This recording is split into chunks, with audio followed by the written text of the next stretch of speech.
Gracias. Last week, no, ang Pastor Noel ay nag-sermon sa atin at sabi niya, ako po'y naantig dun sa tinuro niya eh. Sabi niya, pursue the one who pursues you. Hindi niyo ba naisip yun? Ako po, nag-ano sa mind ko yun eh. No? So, today, no, we have to pursue the one who pursues us. Amen? At alam niyo po, ito po ay napaka-exciting na aralin sa umagang ito. No? Sapagkat ito po ay larawan ng ating pong lakbayin bilang isang mananampalataya. Ito po ay ang istorya po ng mga Exodus people, no? Yung bayan ng Diyos, at ito po walang iba kundi ang mga Israelita. Amen? The people of God. In chapter 1 and 6, they were enslaved by the Egyptians for 430 years. And they were given freedom of salvation by God. Hindi po ito gawa ng tao, kundi ang Diyos mismo ang gumawa ng paraan upang po sila ay makalaya. Hallelujah. I'm sorry. Sige po. Tayo pong lahat tayong tumayo at magbasa muna.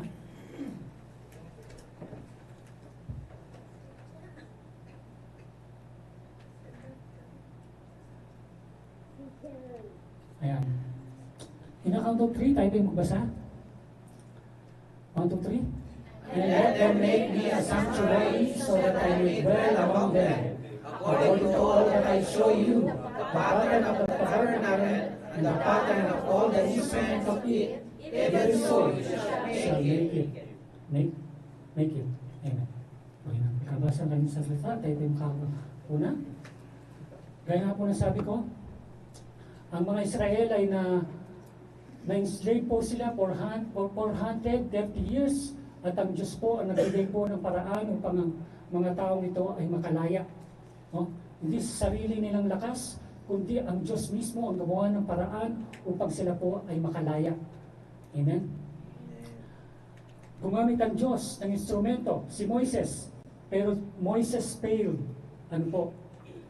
Hindi po si Moises ang nagligtas sa kanila, kundi ang God, si God po ang gumamit kay Moises upang sila po ay mapalaya. Sinubukan ni Moises but he failed at ang Diyos mismo ang gumawa ng paraan. Ganon din po sa karanasan po natin bilang mga mananampalataya. Ang ating kaligtasan ay sa pamamagitan lamang po ng ating Panginoong Jesucristo. Ngayon nang tayo po ay maligtas, ang Panginoong Diyos po ay hindi po natapos doon. Now that we are free, anong sabi ng Diyos? He wants us to enjoy this freedom. He wants us to use our freedom for His glory and honor. No?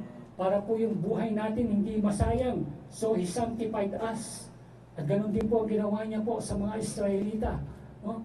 Gumagawa siya ng paraan upang abutin sila. Amen? At pagdating po dun sa Sinai, binigyan po sila ng regalo. Ano po itong regalong ito? Ito po yung dalawang tipes ng bato na nakasulat po doon yung mga kautusan. Amen? Yun po yung 10 Commandments and the law. Bakit po iniregalo ito sa kanila? Kasi unang-una, tinuturuan po sila na maunawaan nila ang kalagayan nila bilang in relationship to God. Bilang banal na Diyos. No? Ito si God. Now, ito po yung problema. After receiving the gift of 10 Commandments, kung mababasa po natin from Exodus chapter 20, Exodus chapter 20 verse 19, ang sabi doon, and they said to Moses, you speak with us, and we will hear, but let not God speak with us, lest we die. Ang sabi ng mga tao, Moses, pwede ba ikaw na lang makipag-usap kay God? Kasi pagka kami, baka mamatay lang kami eh. No? Anong sabi ni Moises? Amen? At alam niyo po, maraming pagkakataon na hindi natin alam ang ibig sabihin po ng kabanalan ng Diyos. No? Alam niyo na maraming tao hindi nila naiintindihan what is meant to be holy. No? Alam niyo po, maging si Propeta Isaiah, ito po ay napakabait na tao, no? Ginagamit ng Diyos bilang mensahero ng Diyos. Pero anong sabi niya? Sa Isaiah chapter 6 verse 2,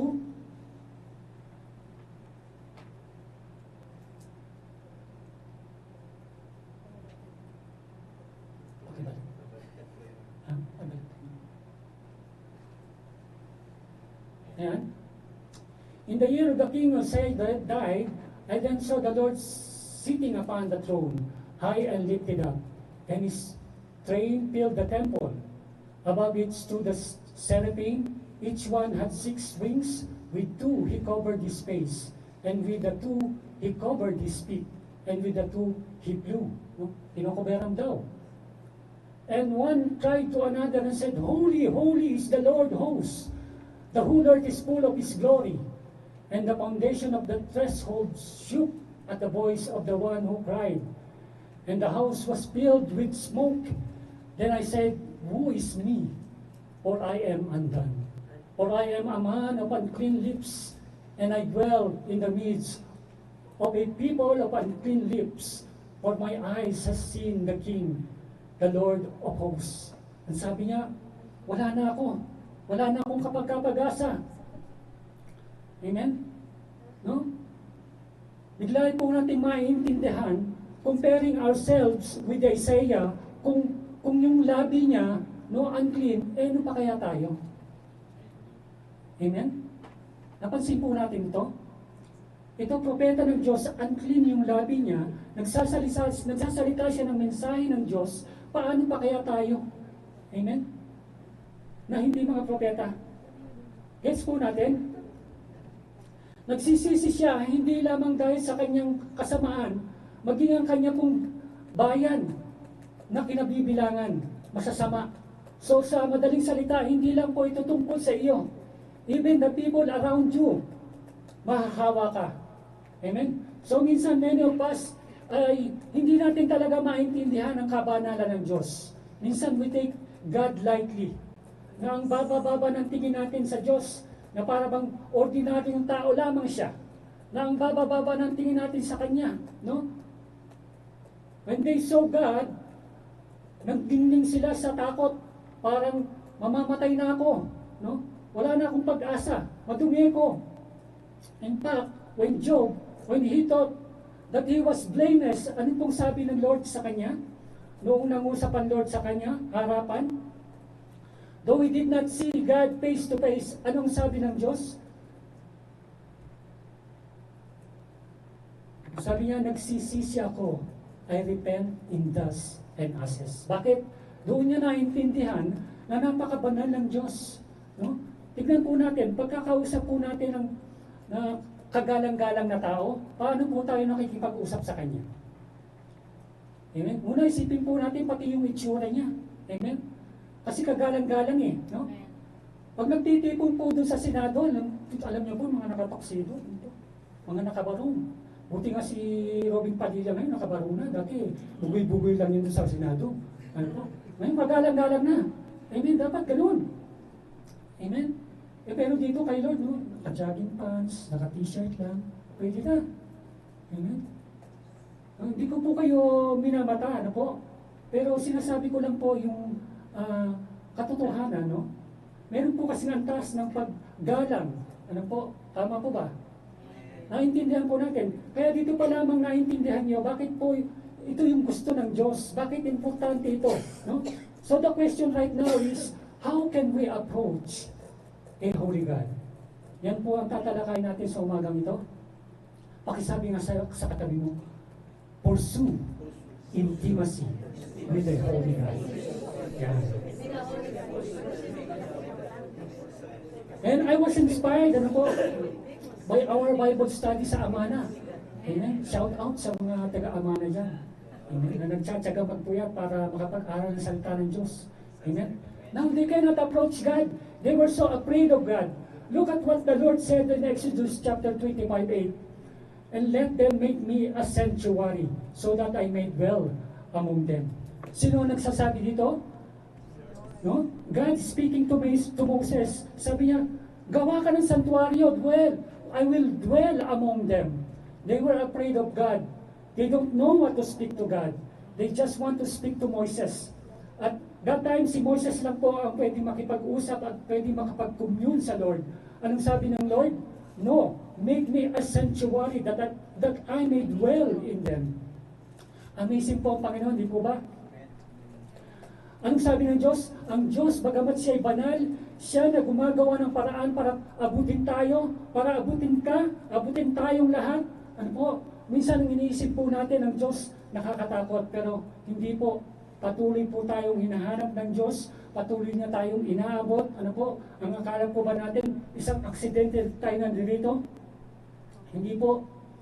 Dinala ka ng Diyos dito kasi hinahanap ka niya. Amen?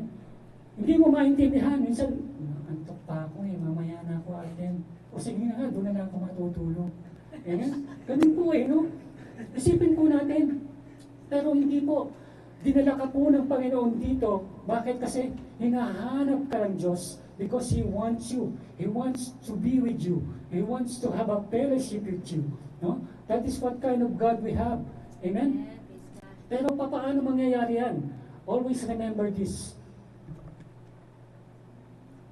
Una po, if we want to pursue intimacy with God, realize that God desires that we dwell in His presence. Ano po? Realize that God Himself desires to dwell in you. He wants to be with you in His presence. He wants to develop a relationship with you. It is God who initiated. Siya ang gumawa ng paraan to have a fellowship with us. Di ba amazing po yun? Di ba minsan iniisip po natin, Lord, wala kaya tang pakialam sa akin Hindi mo yata ako lang. No? Minsan ginagamit po ng Panginoon yung mga sitwasyon natin sa buhay, no? Para po tayo po ay mapalapit sa Diyos. Amen? Gusto po ng Diyos na makasama po tayo. Kaya ang Diyos po ang latag po ng nagbibigay po ng disenyo. Tignan po natin po ang Panginoon dito po sa Exodus chapter 25:9. According to all that I show you, the pattern of tabernacle, and the pattern of all the instrument of it, even so you shall make it. No? Alam mo ba that it took 40 years for Moses to construct that tabernacle? Ano po? Hindi natin magagawa yon ng isang upuan lamang. Amen? Ang Diyos mismo ang nagdisenyo ng ability alone. Yung buong mundo ginawa po ng Diyos sa loob ng 6 na araw lamang. No? Bakit? Napaka-komplikado po ng sitwasyon, napakasama nating mga tao. So God is so holy, so He had to tell Moses every details of the tabernacle, where He will dwell with us. So tignan po natin. Kaya ito po kasi ang magiging trato ng Diyos. Ginamit niya yung Israelita as an example para sa atin. Para yung magiging paraan ng Diyos to dwell in us, no? The whole humanity. Amen? Sabi po sa Hebrew 5:8, they serve as a pattern of foreshadowing of what is true existence and reality in the heavenly things, sanctuary. For when Moses was about to erect the tabernacle, he was warned by God saying, see that you make it all exactly according to the pattern which was shown to you on the mountain. Na mababasa din po natin yan sa Exodus 25:40. Amen? Napaka-importante po na masunod po lahat ni Moises ang sinabi po ng Panginoon. No? Ang sabi niya sa verse 11 po ng Hebrew 9, but when Christ appeared as a high priest of the good things to come, that is true spiritual worship, He entered through the great and more perfect tabernacle, no made with hands, that is to say, not a part of this material creation. So sabi ng Diyos, yung replica na pinapagawa ko sa iyo, Moises, yan ay realidad sa langit. But obviously, hindi yan perfect. Ito yung perfect. Amen? Sa langit, hindi sa lupa. No? Pero maintindihan mo yung ginagawa ko pag naiintindihan mo yung ipinapagawa ko sa iyo. Kaya exciting po talaga itong tabernacle. Ano po itong tabernacle? Amen? Yan po yung tabernacle, ay ibig sabihin po niyan is a dwelling place of God. So yung tabernacle, ang sabi niya, yan yung dwelling place ni Lord. So sa Biblia, iba't ibang ginagamit po sa salitang tabernacle. Na po, ito pong yung Hebrew word niya, ito po ay salitang makikita po natin pag nagbabasa kayo ng Bible, sabi doon tabernacle, meeting, a tent of meeting, or the house of Lord, or sanctuary. Yun po yung mga ginagamit, no? Ngayon, dapat niyong maintindihan na yung tabernacle na yan, hindi yan yung tent na yan. Amen? Yan ay pinapatungkoy lamang. Amen? Remember, even Paul was using the word tent, referring to the body. Naalala po yun? Na tinutukoy niya ito kay Kristo. Kaya surprisingly, kasi pagka po tayo, yung salitang yun, na tabernacle, na tirahan lang ng tao, o tent, ang ginagamit sa Hebrew words po ay yashab. Ito po yung referring to a dwelling place of God. Amen? Ngayon yung word na yan, ginamit yan sa translated in the Greek, na ginagamit mismo sa 1 John chapter 14. Yung sabi, and the word become flesh and dwelt and tabernacle, no? Meaning skino among us, and you saw his glory as the only begotten from the Father, full of grace and truth. Amen? Amen. At naalala niyo po ba dito sa John, 1 John 1:1? Ang sabi doon, in the beginning was the Word, and the Word was with God, and everything was created by Him and through Him and for Him. No? Amen? And that Word became flesh and tabernacled among us. So here is the God, the Word who created heaven and earth, dwelt among us to behold His glory. Amazing po, di po ba? Ito po ang amazing dyan. If you look at the tabernacle, no? Yan po ay overview lamang po ito. Nakuha doon sa replica po ng Israel. Amen? At yan ang itsura doon, ano po? Hindi po maganda kung titignan po natin. Pangit tignan. Bakit? Because this is exactly what God wants us to understand. He had no feature for you to be attracted. He has no beauty for you to be attracted. Externally, seemingly, hindi siya ganun ka-attractive. No? Pero yung ganda niya, madidiscover nyo pagka nandoon ka na sa loob. Amen? Ang amazing dito kasi dapat dyan merong cloud of glory during day-night. No? Para bigyan po sila ng guide. Tapos sa gabi naman merong pillar of fire. Kaya pag nakita nyo, sa gitna nila nandiyan yung tabernacle. No?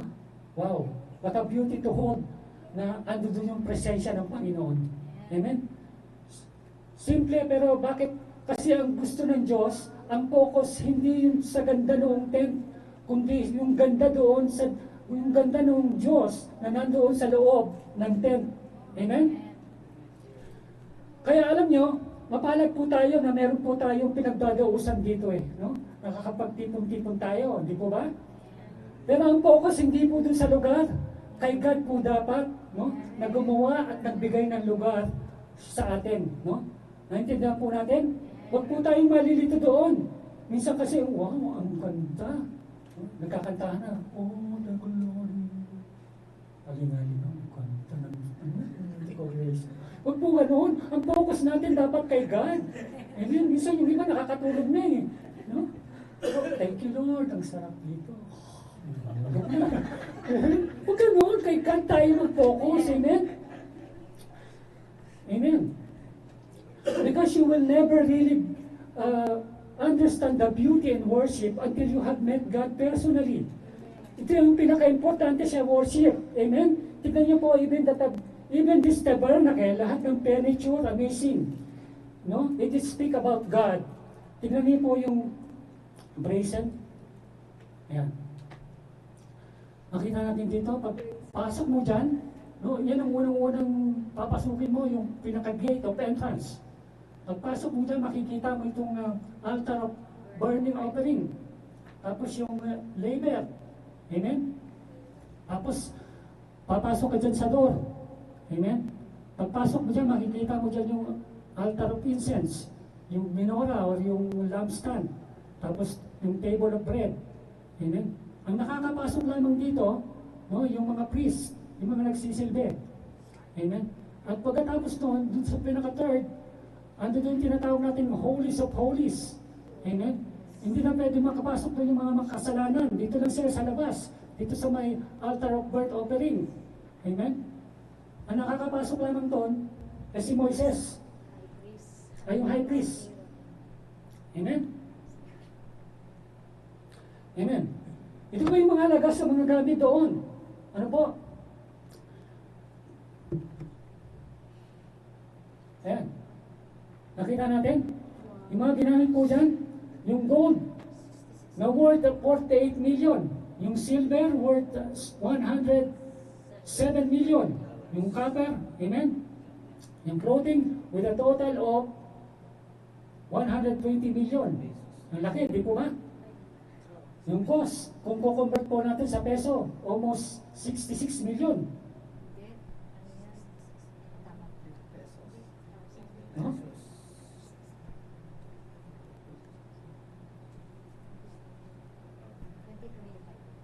Amen. Naintindihan po ninyo yung anong bagay na para po sa Diyos? Amen.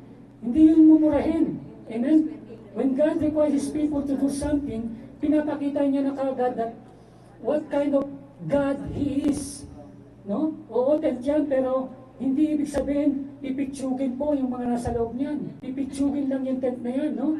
Minsan kasi nakakalungkot sabihin, pagka sa Diyos, tira-tira lang. Amen? Yung binibigay po natin.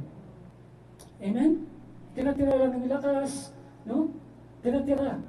Kaya kapag ini-invite mo, oy, halika, magano na, attend na tayo, mamaya na. O, minisip mo nito, halika na, attend na tayo. Hindi mamaya gabi na lang. O, gising na gabi na, hindi bukas na lang. O, no? Huwag ganun ganun, no? Amen? Amen, ganun mo ba talaga lagi? Tira-tira na lang kay Lord, no? Amen? So, kailangan bigay natin po the best. No? Kapatid, give our best in everything to the Lord. That is what He requires of us. Now, look at this. Ito po yung amazing kay God. Yes, I may require you this much, but I'm telling you, I will provide for you. Ano po? Sabi ng Diyos. Alam niyo ba dito, sabi ng sa Exodus 25?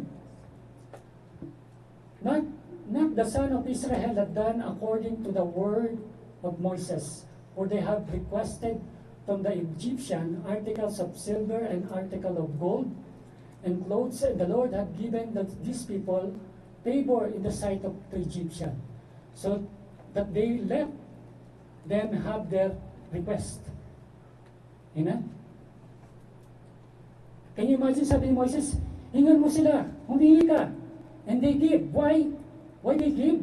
Kasi sabi ng God sa Genesis chapter, sa Genesis pa lang po, chapter 15, 14, ang sabi doon, but I will also judge the nation whom they will serve, and afterward they will come out with many possessions. Amen? Look at this. When God requires of you something, siya na yung unang nagbibigay sa atin. Bakit? Kasi gusto niya yung mag-enjoy ka. Ano po? Kaya minsan akala natin tayo ang nagbibigay kay God. Hindi po. Wala po tayong binibigay sa Diyos because we do not own anything. When we were born, wala tayong dala-dala. Kung sino dito, kung pinanganak ay meron ng brace. Wala, di po ba? Amen. Lahat meron tayong bibigay sa Diyos. Kaya when God tells you to give something, to require of you something, ano yun? Diyos na yun. Siya na ang nagpro-provide doon. Amen? Kaya nga dito, sa pilitan no? Sa pilitan ba dito? Hindi po. Hindi ko kaya pinipilit pagka tayo nagbibigay. Hindi po sa pilitan dito. Amen? So, if we want to pursue a holy God, amen? If we want to have intimacy with the holy God, respond with a willing heart. Yan. Yan ang pangalawa. It must come from a willing heart and you must respond to it. Naunawaan po, no? Parang ganito lang po yan. Maaaring manligaw ka, sabihin mo, mahal kita. Tapos yung sumagot sa'yo, ewan mo sa'yo, oh, nakuha niyo ba yung response? Hindi kailangan mag-response siya with love. Hindi po ba? Nakuha niyo? Amen? You have to respond. Ang sabi ng Diyos, ang Diyos naman hindi namimilit. Amazing sikat kaya. Sabi ni Lord, sa 25:1, then the Lord spoke to Moses saying, tell the son of Israel to raise a contribution for me. From every man whose heart moves him, you shall raise my contribution. Amen? O mag-raise ka ng contribution. Huwag mong pilitin, ha? Magbigay kayo. Pag hindi nagbigay, tatamaan ka ng kidlat. Oh. Amen? Walang ganun. Sabi niya, from every man whose heart moves him, you shall raise my contribution. No? Look at it. Sabi niya, say, you raise your contribution and tell them, if they give, I will give them more. Ano? If they will give, I will bless them. If they will give, no, hindi po. Hindi po ganun sinasabi ng Panginoon. The issue here is that I may dwell among them. They will be willing for me. Are they be willing for me to be there with you? Ang sabi ng Diyos. Can they be willing also to give your part para sa Diyos? Amen? Binigay ko na sa iyo ang pera, binigay ko na sa iyo ang property, but you have to build the sanctuary. Ang sabi niya kay Moises, willing ka ba? Kayo, are you willing? No? Will you cooperate? Yan po ang tanong sa atin. Minsan kasi, namamotivate ko yung tao sa kanyang sarili pa rin, no? Nagbibigay ako kasi you will give more. You cannot outgive God. No? Paano kung hindi ka kaagad bigyan ng Diyos? Paano yun? Amen? Ang issue po is, Lord, you are all my desire if you required of me of my life. Then sa'yo ito. Kung ito'y sa'yo ito. Ganun po dapat. Amen? May isang bagay na narinig ko kasi minsan hindi naman po issue yung magkaroon tayo ng magandang bahay. Ang issue po, tayo. Kayo. Anong size ng magandang bahay kung wala naman tayong Diyos? Amen? Pag-isipan niyo po. Yan ang sinasabi ng Bible. Kumakain ka ng steak, ako wala. Stick lang sa akin. Tusukin kaya kita. No? Hindi ko ganon. Amen? Kung hindi pakinggan, pero nakikita mo yung masama pakinggan, yung gano'n nag-aaway yung mga mag-asawa sa loob ng bahay. Amen? Ang totoo, no? Meron kang buhay, nag-i-enjoy ka, no? Sa Diyos, nagmamahalan kayo, ng magkakapatid, nagtutulungan kayo. Amen? Nakikita mo yung kapatid mo na naghihirap, no?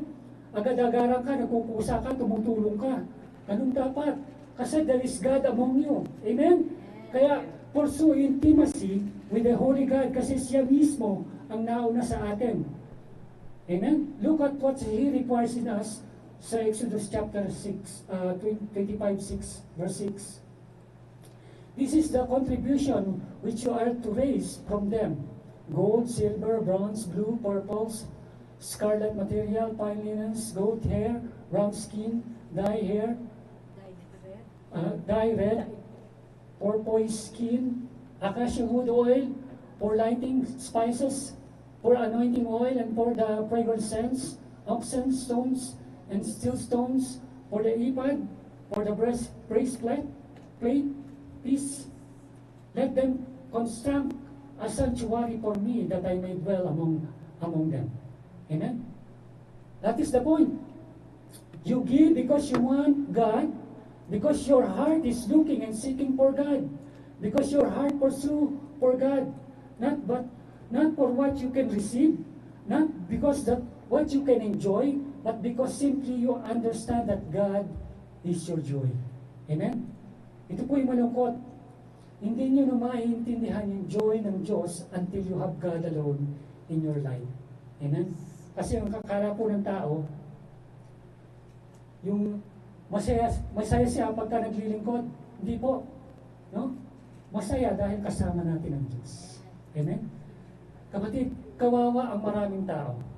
They are trying to be religious and yet they never meet God Himself. Kaya they are trying to get blessing from God. Because because of the religiosity instead of God Himself. Ang sabi ng Diyos, you respond to me. Amen? Tignan po natin. Sabi dyan, according to all that what I am going to show you as the pattern of the tabernacle and the pattern of all its furniture, just so has shall construct it. No? Sundin mo lang ang lahat ng sasabihin ko sa iyo, Moises. In other words, you need to obey. You need to obey. Sundin mo lang. If you have a willing heart, then follow every instruction. Amen? Yan lang ang sinasabi niya. Sundin mo lang. And Moses did that. Kasi kung hindi siya willing, pwede naman hindi siya sumunod. No? Pero may gagamitin siyang iba. Amen? Hindi madali. Kasi yung tabernacle o portable pang yan, no? Bubuhatin mo yan. No? Ang bigat-bigat po nun. No? Purong ginto. Pilak. Di ba? Hindi madali yan. In other words, wherever you go, with a willing heart, you carry the presence of God with you. Even in your office, even in your houses, in your job, no? Wherever you are, wherever you go, you carry the very presence of God. You carry and you pursue holiness of the Lord. No? Because you're so intimate with Him. Lord, wherever you go, I am with you. I will be with you because you are always with me. Amen? Yun ang idea, kaya nga, portable eh. Kaya, wala po tayong excuses. Amen? Nasa kalagitnaan na po ng Diyos, nasa kalagitnaan na po natin ng Diyos. Dapat, saan ka man, si Lord lang ang pinaglilingkuran mo. Kaya, yung utak po natin na kay Lord, can you imagine may pillar of fire, na ganyan, pag hindi ka nakatingin dun, paggabi, nagugulat ka. Amen? May pillar pa lang. No? Tapos pag umaga, nandoon naman yung cloud of glory, aalis siya. No? Kasama ka. Hindi ka pwede magpaiwan kasi pag hindi ka sumunod, may iwanan ka. Amen? Hindi pa pwede yun. Kung sinasabi mo, inaantong pa ako doon. Amen? So dapat sumunod ka. You have to have a willing heart. Amen? Sabi ko sa 31:2, see, I have called my name Bezalel, the son of Uri, the son of Hur, of the tribe of Judah. Can you imagine pati yung gawa, no? Pinipare na ni God. You just follow, sabi niya. Amen? Bezalel, ayaw ko Lord. Sinabi ni Bezalel, sige, gagamitin ko yung iba, no? Because God will never give up to you. Amen? Now, pangatlo, if you want to pursue intimacy with God, worship Him in His way. Amen? Hindi sa paraan natin, no? Minsan ganito, Lord, gusto kita. Pero gusto natin, yung sarili natin ang nasusunod, yung paraan natin ang nasusunod. Lord, lalakad ako paluhod. Ano po? Talagang dugo na. Saka kaluluhod. No, I want to reach you. No? Amen? Hindi sa paraan natin. Amen? Minsan tumutuwad na. Hindi po ganoon. No? Minsan meron po tayong sariling paraan. No? Binibigyan tayo ng instruction ng Diyos, ng manual, just to tell us what to do. Kaya sabi ni God, ito yung gagawin mo. You have to prepare like this. Pati yung sukat, binigay niya. Pati yung quality, pati yung kulay, binigay niya. You prepare blue, purple, at kung ano-ano pa. No? Scarlet, talagang binigay niya na lahat. Bakit? Kasi it features everything about God. No? Kaya lahat yan, ipinakita niya, pati yung kung saan yung posisyon, sinabi niya, kung paano ito ilalagay. No? Pati yung gate.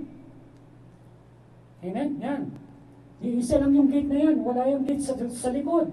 Sa tagaliran. Isa lang, diyan ka lang pwedeng pumasok. Amen? Pagpasok mo niyan, sasaluburin ka dyan ng priest, no? Sa gate na yan. At ito yung details niya.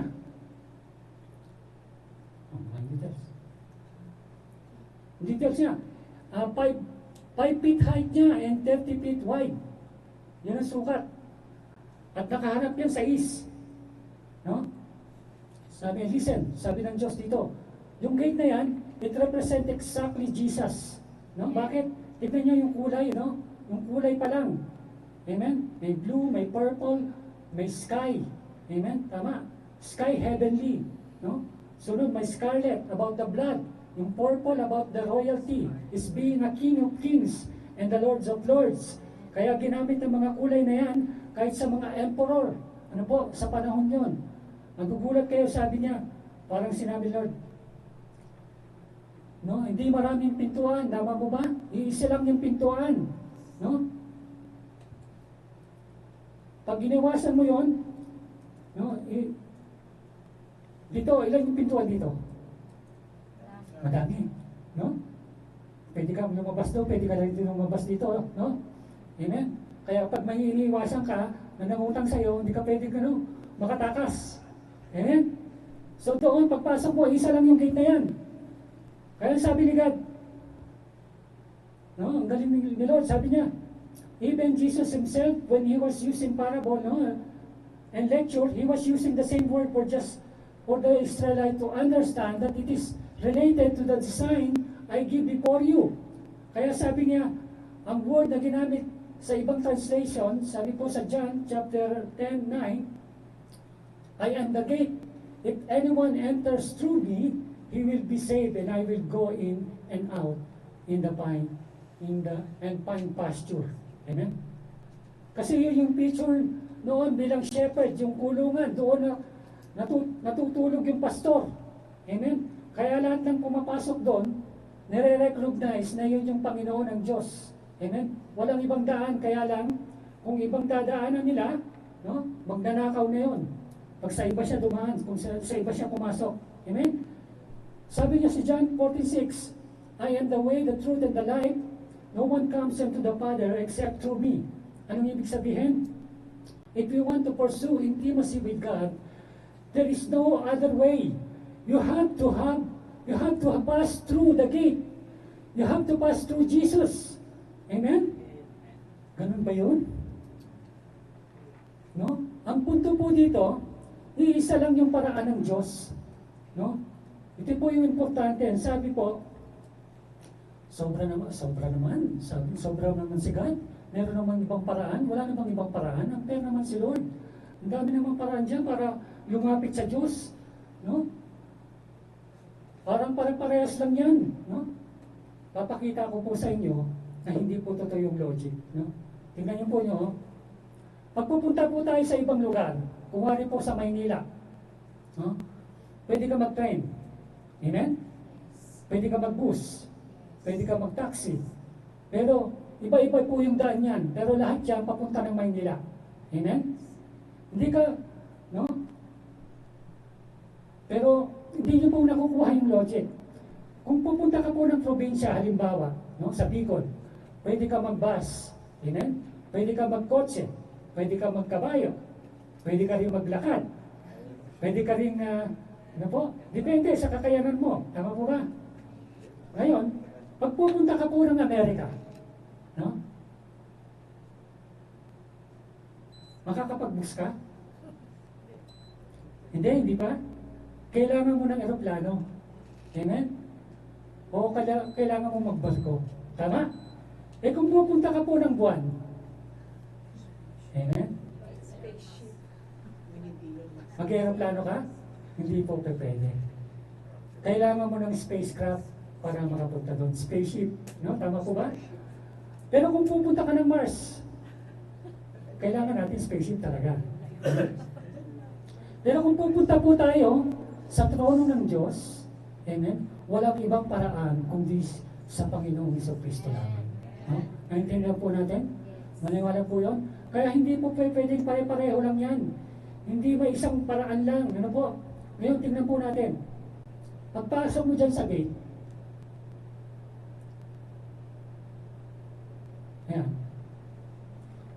No? Ito yung problema. Unang bubulaga po sa'yo dyan, yung malaking altar na yun, no? Kita nyo? Yung altar na yan. Altar, so, Humberto pa rin. Ano po? Pagpasok mo dyan, ano meron doon sa altar na yun? Ito po yung pinaka-importante. Gawa ito po ito sa tanso, sa acacia wood sa loob, binabalutan po siya ng tanso, tapos meron po siyang parang horn, 4 na horn, ano po, sa sulok. Yung para po, ialay dyan, itinatali dyan yung, ano po, yung mga papatayin, yung kakatayin, na hayop, no? Isipin niyo po, no? Papatayin na bago po, tapos itinatali po doon, no? Kawawa naman yung, ano, yung hayop na yun, no? Bakit kaya kailangan pa itali? Amen? Walang kalaban-laban yung hayop, no? Amen? Dahil po sa hayupan natin, natali yung hayop na yun. Amen? Nakita po natin ang picture. Sabi po sa, ayan, yung altar pala. Ayan, nakita niyo? Leviticus 1:3, his offering is a burnt offering from the herd. He shall offer it a meal without defect. He shall offer it at the door of the tent of meeting, that he might be accepted before the Lord. Amen. Yung mga ino-offer po dyan, laging susunugin, may dugo po. Amen. Lahat ng klase ng essence, kapag makikipag-ayos ka sa Diyos, and to meet with God, hindi po pwede kang dadaan dyan. Ano po? Kasi lahat yun, kailangan may dugong nakatakip sa iyong kasalanan. Amen? Example po. Kasi iba-iba po klase ng kasalanan. No? Ang sabi doon sa chapter 1, sa chapter 3, it is offering in a burnt offering from the herd, he shall offer it a meal without defect. No? Walang kapansanan. He shall offer it at the door of the tent of meeting, that he may accept before the Lord. Ano po? Without defect. Ano po? Importante po yan. Walang kulang, hindi pa pwedeng bulag, hindi po pwedeng isang mata. Ano pa yun? Ang sabi po ni Lord, perfect. No? Na alagaan niya. Walang sugat, walang ketong, walang anumang kapansanan. Amen? Naintindihan po natin. Now, ito po yung sample lang, no? Ng isang makasalanan. Hindi lang personal na kasalanan po ng buong bayan. Yan, sabi, now if the whole congregation of Israel commits error, and the matters escape the notice of the assembly, and they commit any of the things which the Lord has commanded not to be done, and they become guilty, and the sin which they have committed become known, then the assembly shall offer a bull of the herd for a sin offering, and bring it before the tent meeting. Yan. Meron silang kasalanan, hindi nila alam. Normally, pagka tayo gumagawa ng kasalanan, alam po natin yung kasalanan natin, di po ba? So obviously, kailangan mong lumapit sa Diyos. You have to offer a burnt offering. Ito hindi mo po alam. So may mga kasalanan tayong hindi natin alam minsan. Akala natin mabuti tayo. Amen? Until we realize may mali pa lang tayo. Tama po nga. Now sabi niya, sa 13, and they commit any of the things which the Lord has commanded not to be done, and they become guilty. Amen? Bago dadalhin ang tent of meeting, anong gagawin mo na?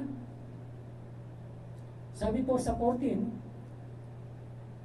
they will offer a bull of herb for a sin offering and bring it to the tent of meeting.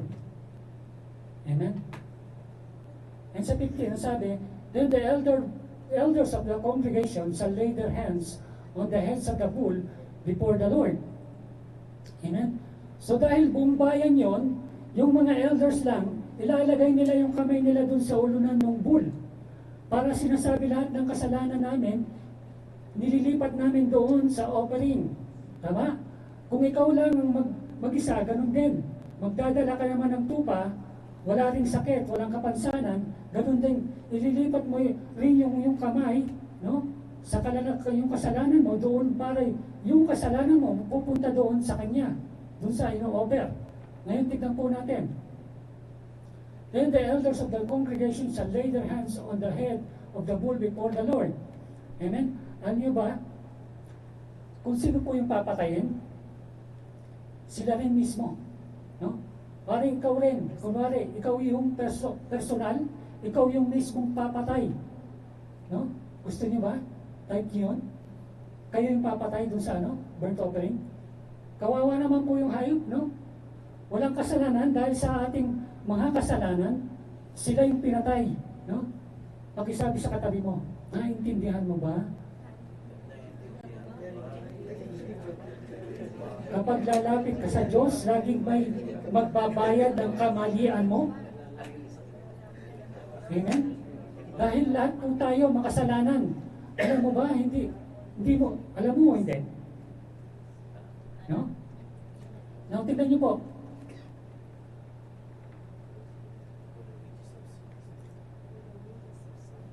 Amen. 16, sabi doon, then the anointed priest is to bring some of the blood of the bull to the tent of meeting, and the priest shall dip his finger in the blood and sprinkle it 7 times before the Lord in front of the veil. Sa 18, sabi doon, and he shall put off the blood upon the horn of the altar which is before Jehovah, that is in the tent of meeting, and all the blood shall he pour out at the base of the altar of burnt offering, which is at the door of the tent of meeting, and all the fat thereof shall he take from it, and burn it upon the altar. Sa 20, thus he do with the bullock, as he did with the bullock of the sin offering, so shall he do with this, and the priest shall make atonement from them, and they shall be forgiven.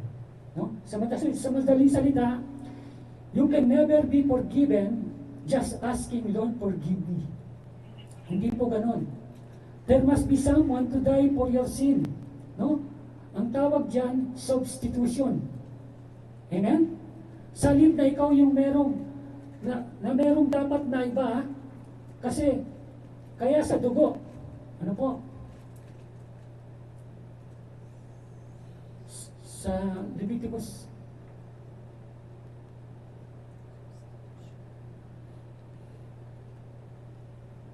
17:11, sabi po doon, for the life of the flesh is in the blood, and I have given it to you on the altar to make atonement for your soul. For it is the blood by reason of the life that makes atonement. Amen? It represents life. Ang sabi niya, life for life. Naintindihan po natin, ganun ang ginawa po ng Diyos para sa atin. No, ito yung problema. Yung kasalanan na binayaran ng dugo ng hayop, hindi po sapat. No? Kasi sa mata ng Diyos, itong sabi, Hebrew 9:22. And according to the law, one may almost,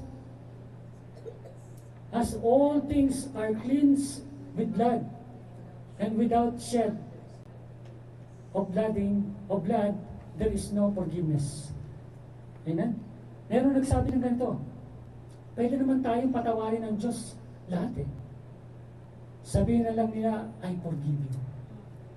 Hindi po ba pwede? Bakit? Because God who is so just and holy. Amen? Sabi po sa 22, sa Romans, amen, sa Hebrew 22, without shedding of blood, there is no forgiveness. And in Romans 6:23, for the wages of sin is death. No? Naintindihan po natin? Amen? Now, ito po yung napakaganda. Hebrew 10:1. For the law sin is just only a shadow of good things to come, and not the very form of things, can never by the same sacrifice which they offer continually year by year make perfect to those who draw near. Otherwise would they not have access, ceased to be offered, because the worshippers, having once been cleansed, would no longer have been consciousness of sin. Amen? So dapat wala na. Ang problema, ang sabi po sa Hebrew 10:3, but in those sacrifices, there is a reminder of sins year by year. Amen? Dahil lagi lang may offer, lagi ka nang palalahanan ng kasalanan mo. So yung konsyensya mo laging nababother. Tama po ba? So anong sabi ni Lord? Hebrew 4, for it is impossible for the blood of bull and goats to take away sins. So anong ginagawa? Anong gagawin? Anong gagawin ni Lord? Ang sabi ni Lord, si God ang nag-provide ng lamb. John chapter 1 verse 36. No? The next day he saw Jesus coming to him and said, behold, the Lamb of God who takes the sin of the world. No? Dahil hindi tayo nag-provide ng sarili nating pantakip, hindi pwede. Sabi ni God, year by year, kailangan mong gawin. So, nare-remind ka naman ng iyong mga kasalanan. Tama po ba? Sabi ni Lord, ako nang mag-provide ng sarili kong lamb. Yun na po si Jesus, the Lamb of God. Amen? And then sabi niya po sa 9, then he said, behold, I have come to do your will. He takes away the first in order to establish the second. By this will we have been sanctified through the offering of the body of Jesus Christ once for all. Amen? Biruin nyo, pakisabi po sa katabi nyo, bayad ng lahat ng utang. Amen? Yun ay kung makikipag-cooperate ka sa Kanya. Amen? Tama? Pero kung pipilitin mo yung sarili mo, sorry na lang. No? You miss the point. Sorry na lang. Amen? Sabi po sa 1 Peter 1:18, knowing that you were not redeemed with perishable things like silver or gold from your brutal way of life inherited from your forefathers. Amen? Mula pa noon naman, no? Ang sabi niya, pero I'm telling you this, sa 19, but with precious blood as a lamb and unblemished and spotless, the blood of Christ. No, kapatid, praise God, sinagot po ng Diyos yung ating pong problema. Amen? Ngayon, now that you are a Christian, napapansin nyo, papasok ka sa susunod, papasok ka dun sa labor. Amen? Sabi sa Exodus 30:18, you shall also make a laver of bronze. No? Yung laver, wala pong specific na details yan. Kundi ang sabi lang, yan ang kalagayan ng tubig o nilalagyan ng tubig. No? Now, ito yung sabi niya. Yung laver, okay, gawa yan ng, napapansin po natin, sabi dun sa Bible, sa verse 20, when they enter the tent of meeting, they shall wash with water, so that they will not die. Or when they approach the altar of minister, by offering up in smoke fire sacrifice to the Lord, so they shall wash their hands and their feet, so that they will not die. Amen? So imagine niyo, hindi ka pwedeng pumasok basta-basta, mamamatay ka kung hindi ka maghuhugas. Amen? Pero tandaan po ninyo, hindi yung may kasalanan ang papasok. Sinong papasok?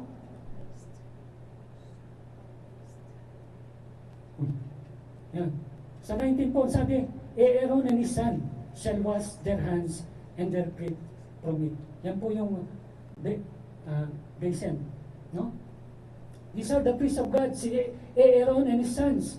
Ano mo, priest, kung ikaw ay makasalanan, pagdating mo doon sa altar, nilinis ka na. No? Maghuhugas ka, hindi na ikaw yung priest. No? Yung priest lang ang pwede, hindi ka pwedeng pumasok doon sa loob. Ikaw ay mananatili ka doon sa labas. Amen? Ito po yung amazing, no? Sa ginawa po ni Jesus, He also give a new identity after you have offered.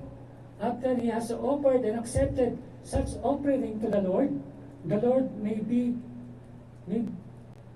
His priest. No? You will be His priest. Sabi po sa 1 Peter 2:9, but you are a chosen race, a royal priesthood, a holy nation, a people for God's own possession, so that you may proclaim the excellency of Him who has called you out of darkness into His marvelous light. Amen? Ano ka daw ngayon? Pakisabi sa katabi mo, you are a priest of the Lord. Yan. Parang ha? Ito yung amazing, ano po? Oftentimes kaya hindi natin ma-experience kasi po yung altar, God paid our sins already, no? Hindi natin ma-experience yung blessing ng Diyos ng labor. Bakit? The labor tells us that we have the power over sin, no? Napapansin ba ninyo? Minsan we still live with guilt na para bang di tayo makatawid-tawid. Amen? Kasi kasalanan natin, hindi natin malagpas-lagpasan. No? Tanungin mo yung katabi mo, nalulungkot ka ba? Amen? Lagi ka bang nagkakasala? Tanungin mo. Pagkasabi sa katabi mo, lagi ka bang nagkakasala? Kasi bakit? Lagi natin pong isipin, pasensya na. Tao lang ako makasalanan. No? Saved by grace. Pwede ba? You are now a creation of God. You are now a chosen generation, a royal priesthood. You are now longer a sinner. You are a saint. Pakisabi ka sa tabi mo, you are a saint. Yan. Parang ayaw mo maniwala. You are a saint. Parang ang dinig mo, you are a sinner. So you are a saint. Amen. Amen. With a new identity, God expects you to be sanctified. God expects you to be powerful over sin. No? God expects you to say no to ungodliness. Yun ang sabi ng Diyos. Ito yung sabi po sa Exodus chapter 40:32. Whenever they went into the tabernacle of meeting and when they came near the altar, they was and the Lord has commanded Moses. Amen. Amen. You see, kapatid, the reason why we cannot enter to serve the Lord inside the holies of holies, kasi kung meron kang kasalanan, kaya nga ho ito, pinatawad ka na ng Diyos, pero yung lakad mo sa buhay, ano po, yun yung sinasabi, di naman madumi yung paa mo, no? Naalala ninyo, si Peter, no, sabi niya, Lord, huwag muna akong hugasan. Pag hindi, sabi ni Lord, pag hindi kita hinugasan, wala kang bahagi sa akin. No? Naalala ninyo, no? Ang sabi ni Peter, Lord, paliguan mo na ako, sige, pati yung buhok ko, shampooin mo na. Saka yung kamay ko, dali mo, pati na yung katawan ko. No? Nahiya si Peter. No? Sabi ni Lord, alam mo Peter, pag naligo ka na, malinis ka na. No? Hindi mo na kailangang paliguan pa ulit. Amen? Tama? Yan na lang paa mo. Kasi ibig sabihin, kasi yung time na yung public bathroom, naliligo sila publicly. Amen? Tapos pag naglalakad sila, nadudumihan pa rin yung paa nila. Amen? So before they enter to fellowship with the people inside that particular house, they need their feet to be washed. No? Yun ang sinasabi ni Jesus, you come to me and I will wash your feet. Kaya tayo rin, nadudumihan rin yung paa natin. Amen? Tama po ba? Nagkakasala din tayo once in a while. Dumudumi rin tayo. Amen? We need to wash that. But we need to keep on living for Jesus. Amen? Kaya nga sabi nga, ang ganda ng posisyon na sinantify tayo ng Panginoon, no? We are already forgiven, perfect before the eyes of the Lord, but in reality, it will come to its practicality. Bakit? Hindi pa pwedeng sa utak lang because God gave you a new identity. You are now a priest of Jesus. Amen? So, ano yung water na yan? Hebrew 12:14, when you pursue sanctification without which no one will see the Lord. Amen? Ang sabi ng Lord? 1 John 2:5-6, but whoever keeps His word in His love of God has truly been perfected. By this we know that we are in Him.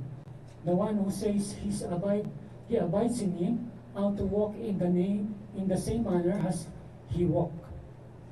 Amen? I'm 6.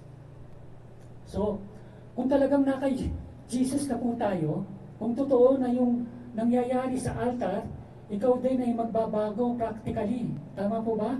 You will become different. Your attitude will become different. Attitude towards your words, attitude towards God, attitude towards other people. You will become like Jesus.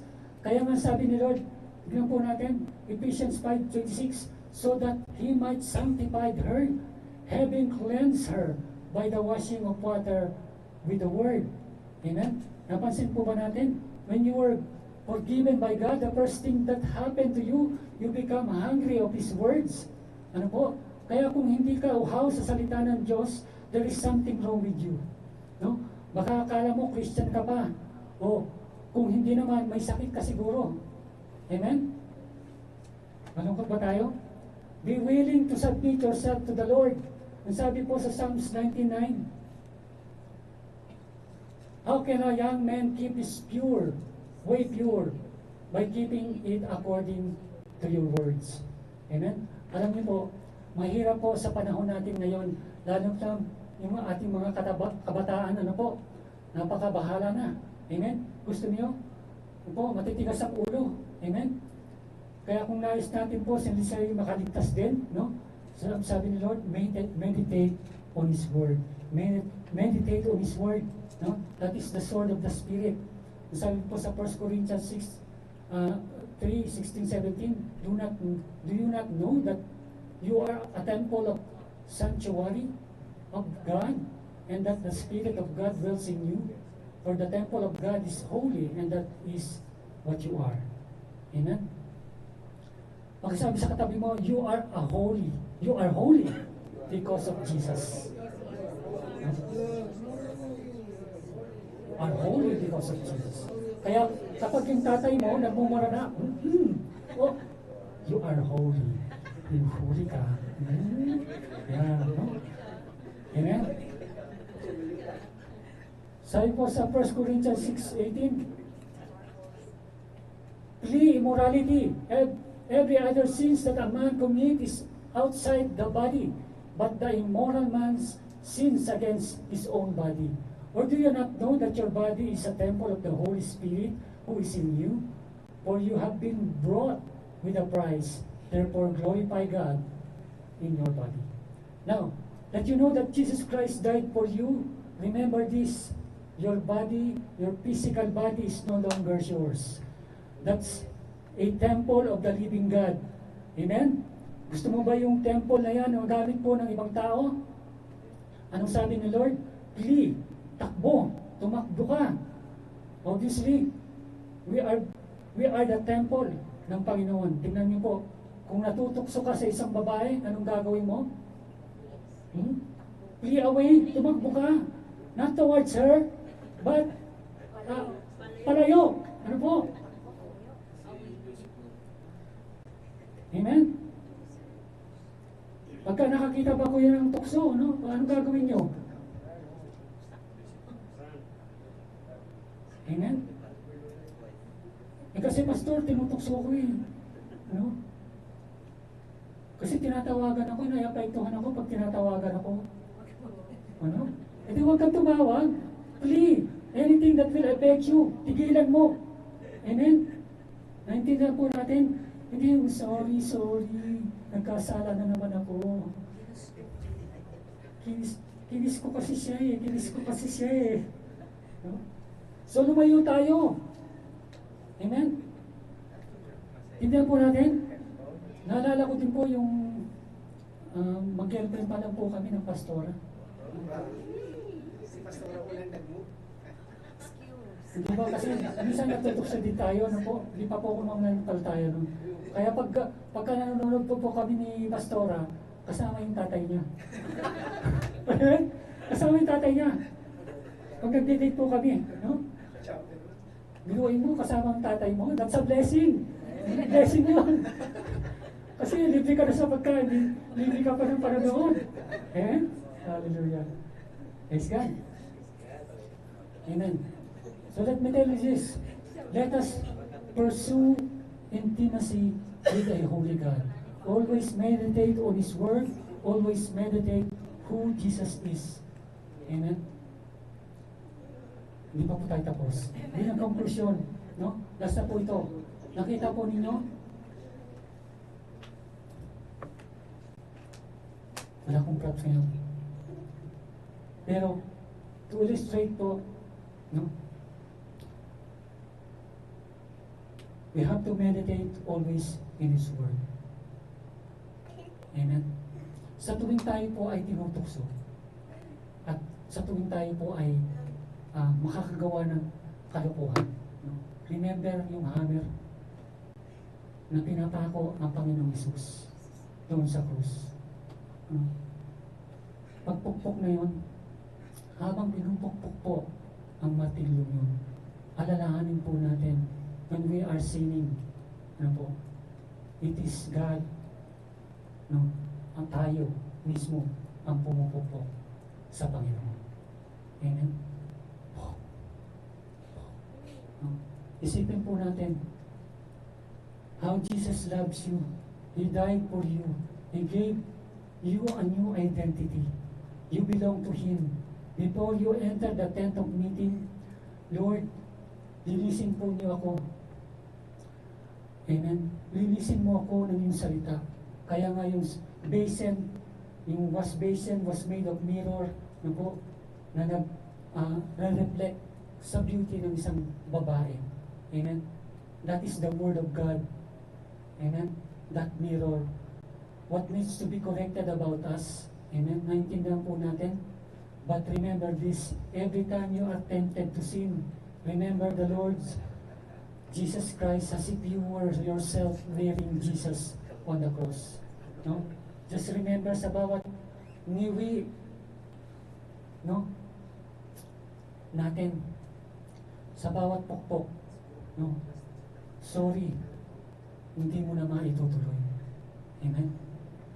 Dahil ayaw mong pukpukin ng martilyo ang pako sa kamay ng ating Panginoon Jesus.